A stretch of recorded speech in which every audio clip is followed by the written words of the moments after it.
नमस्कार दोस्तों। हमारी आज की कहानी है माता पिता और जिम्मेदारी। फिर कब आना होगा? जैसे ही 2-3 दिन की छुट्टियां आएंगी मैं आ जाऊंगी। देखो, इसी तरह आते जाते एक लंबा समय गुजर गया।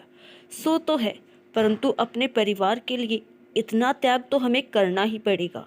मैं सोचता हूँ कि अब तुम नौकरी छोड़ दो और यही रहो। कैसी बात करते हो सुदीप? हमें अभी तो पैसों की ज़्यादा ज़रूरत है। संदीप का मुंबई में इंजीनियरिंग में एडमिशन होने वाला है। अब इसकी पढ़ाई का खर्चा कम तो होगा नहीं।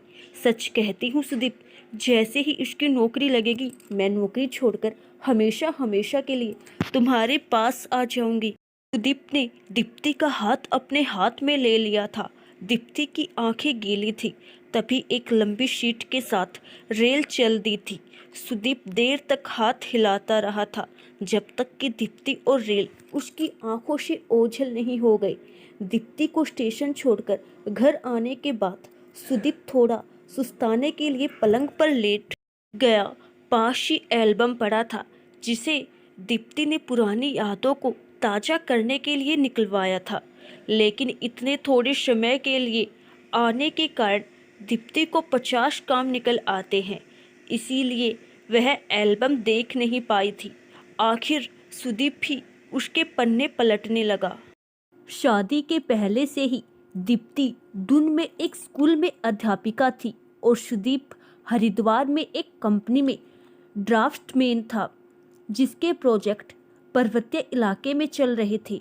एक बार सुदीप अपने प्रोजेक्ट पर काम करने के लिए दून गया था। वह एक ऊंची पहाड़ी पर चढ़कर डिजाइन कर रहा था। तभी उसका पैर फिसल गया था और वह और उसकी डिजाइन दोनों लुढ़कते हुए नीचे आ गए थे। उसे देखकर दीप्ति पहले तो खूब हंसी, लेकिन बाद में उसने आगे बढ़कर सुदीप को थाम भी लिया था, वरना वह और नीचे तक लुढ़कता। वही सुदीप और दीप्ति की आंखें चार हुई थी। सुदीप ने इधर उधर देखा और जल्दी जल्दी अपने कपड़े झाड़ते हुए दीप्ति को थैंक यू बोला। पहली मुलाकात में ही वह दीप्ति का दीवाना हो गया था। अब वह रोज ही शाम को दीप्ति के स्कूल के सामने देवदास सा खड़ा हो जाता। पहले पहल तो दीप्ति को वह चिपकू लगा, लेकिन थोड़े ही दिनों में दीप्ति को महसूस होने लगा कि सुदीप के बिना उसके जीवन में कहीं रिक्तता है, अधूरापन है। एक दिन दीप्ति दून से स्कूल के काम से दिल्ली आ रही थी। गाड़ी बहुत लेट थी। वह परेशान सी कभी बस स्टैंड तो कभी रेलवे स्टेशन के चक्कर काट रही थी। तभी सुदीप ने जीप रोकते हुए कहा था, सच में दीप्ति जी, आप जब परेशान होती है तो बहुत अच्छी लगती है। अरे कभी इस सेवक को भी तो सेवा का मौका दिया करे। चलिए जल्दी से बैठिए, मुझे भी दिल्ली ही जाना है। दीप्ति का दिल एक बार तो जोर से धड़क उठा था कि अकेले और अनजाने आदमी के साथ जाना क्या उचित होगा। लेकिन फिर दिल ने कहा, अरे ये अकेला अनजाना कहाँ है, जिसे मन ही मन अपना दिया उसके साथ सफर करने में डर कैसा। और दीप्ति सुदीप की बगल में बैठ गई थी। हल्की बूंदाबांदी शुरू हो गई थी और रह रह कर दीप्ति के बालों की लटे सुदीप के चेहरे से टकरा जाती थी। पूरा सफर खामोशी में ही बीता।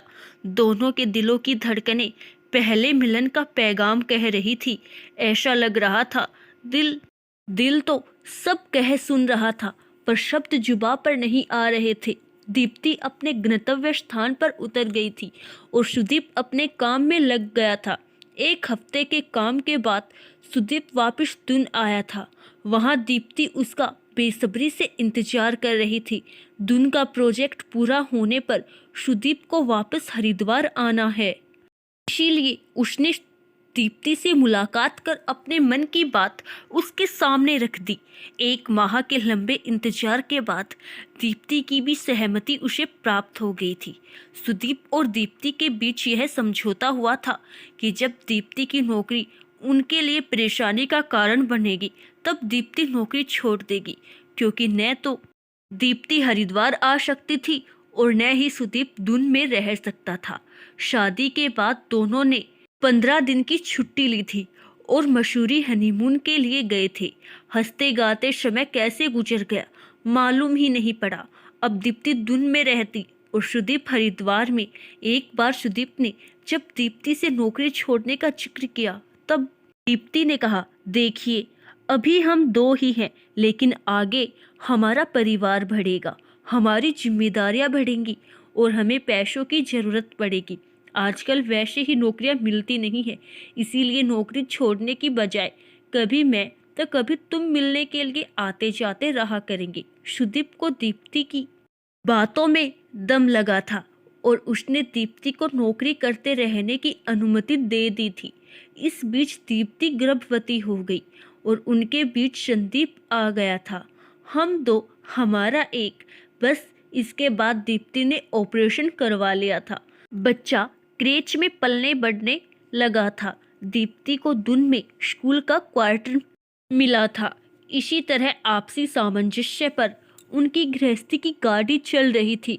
सुदीप ने बढ़ती आर्थिक तंगी के कारण अब दीप्ति से नौकरी छोड़ने का आग्रह करना कम कर दिया था। समय अबाध गति से गुजर रहा था और इस तरह 20 साल गुजर गए थे। साहब, आज ऑफिस को नहीं जाने का क्या? सच में साहब, आपने और भाई साहब ने अपने परिवार के लिए बहुत किया। कमलाबाई की आवाज से सुदीप की तंद्रा टूट गई। वह जल्दी से तैयार होकर ऑफिस निकल गया। सुदीप ने मन मस्तिष्क में दीप्ति की एक ही बात घूम रही थी कि संदीप की नौकरी लगते ही वह भी नौकरी छोड़ देगी और हमेशा हमेशा के लिए सुदीप के पास आकर रहेगी। अपनी पढ़ाई और नौकरी के दौरान ही संदीप ने अपनी पसंद की लड़की ढूंढ ली थी। उसकी शादी करके दीप्ति और सुदीप निश्चित से हो गए थे। दीप्ति 4 दिन की छुट्टियों में हरिद्वार आई हुई थी। दोपहर का समय था। वह अपने कमरे से निकलकर बाहर आ रही थी, तभी संदीप के कमरे से आती आवाज ने उसके पैर बांध दिए थे। संदीप कह रहा था, पल्लवी, माँ ने हम लोगों के लिए बहुत किया है। माँ और पापा ने इस घर को बनाने के लिए, हमें पढ़ाने के लिए जीवन भर समझौता किया। माँ दून में रही और पापा यहाँ। अब मैं चाहता हूँ कि माँ यही रहे, हम सबके बीच और पापा के पास। तभी उसे पल्लवी की आवाज़ सुनाई दी थी, संदीप, तुम भी कैसी बात करते हो? माँ मीन्स अस? ओ नो संदीप, मैं तो यह सोच भी नहीं सकती। वो यहाँ रहेंगी तो ये मत करो, वो मत करो, ऐसे रहो, सुबह जल्दी उठो। नो संदीप, मैं तो सोचकर ही परेशान हो जाती हूँ। वो सीता की भी तो केकई सास थी ना, कितना परेशान कर दिया था उसे। माँ तो आती जाती ही अच्छी है। और इसी के साथ उसे संदीप और पल्लवी के हंसने की आवाज़ सुनाई दी थी। उसमें आगे कुछ सुनने की शक्ति नहीं रह गई थी, इसीलिए वह वापस अपने कमरे में जाकर तकिए पर सिर रखकर काफी देर तक रोती रही थी। शाम को सब एक साथ नाश्ता करने बैठे थे। तभी सुदीप ने कहा, दीप्ति, तुम्हारी सब इच्छा पूरी हो गई और अपने वादे के अनुसार अब तुम नौकरी छोड़कर यही रहो, हम सबके साथ। दीप्ति शांत थी। उसने अपने एक एक शब्द पर जोर देते हुए कहा, सुदीप, तुम कहोगे कि मैं दून जाने के बहाने बनाती जा रही हूँ, लेकिन यह सच है कि मुझे और तुम्हें नौकरी और पैसों की अब ज़्यादा ज़रूरत है।